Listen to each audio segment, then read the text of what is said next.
గోల్కొండ మన రాష్ట్రం మన TV. Please subscribe Golconda TV. For more updates bell button పై క్లిక్ చేయండి.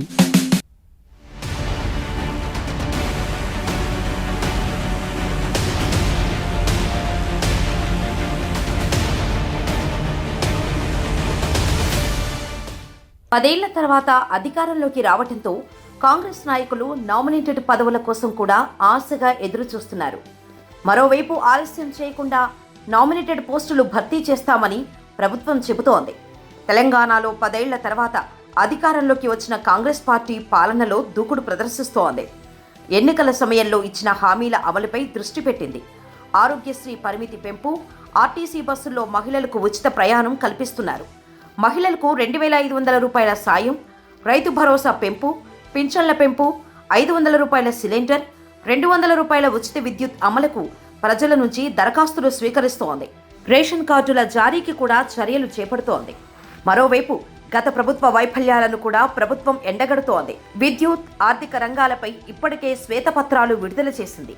కాళేశ్వరం ప్రాజెక్టులోని మేడిగడ్డ బ్యారేజీ కుంగిపోవటంపై పవర్ పాయింట్ ప్రజెంటేషన్ ఇచ్చింది. ఇలా విపక్షాన్ని డిఫెన్స్లో పడేస్తూ ప్రజల సమస్యలు తెలుసుకుంటూ హామీలు నెరవేర్చే దిశగా రేవంత్ సర్కార్ అడుగులు వేస్తోంది. 10 ఏళ్ల తర్వాత అధికారంలోకి రావడంతో కాంగ్రెస్ నాయకులు నామినేటెడ్ పదవుల కోసం కూడా ఆశగా ఎదురు చూస్తున్నారు. మరోవైపు ఆలస్యం చేయకుండా నామినేటెడ్ పోస్టులు భర్తీ చేస్తామని ప్రభుత్వం చెబుతోంది. దీంతో నేతల్లో ఆశలు చిగురిస్తున్నాయి. 10 ఏళ్లుగా పార్టీ కోసం కష్టపడ్డవారు నామినేటెడ్ పోస్టులు ఆశిస్తున్నారు. దీంతో ఆ పోస్టులకు రోజురోజుకు డిమాండ్ పెరుగుతోంది.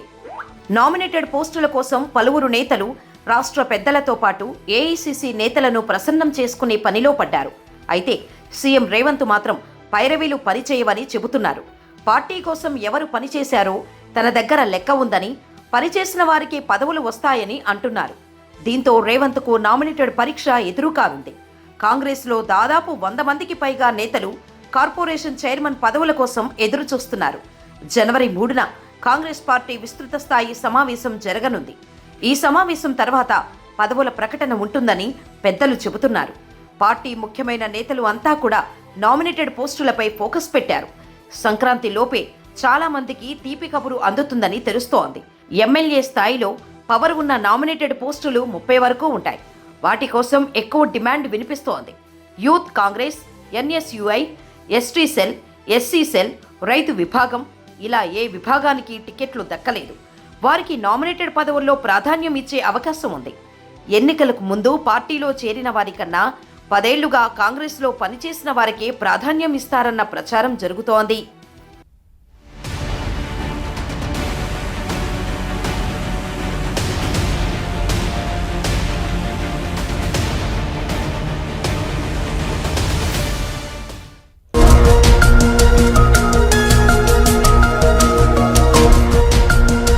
సత్యాలు చెప్పడానికి సాహసం కావాలి. నిజాలు చెప్పే పత్రికలు రావాలి. నిజం మా నైజం. మెట్రో పక్క తెలంగాణ దినపత్రిక.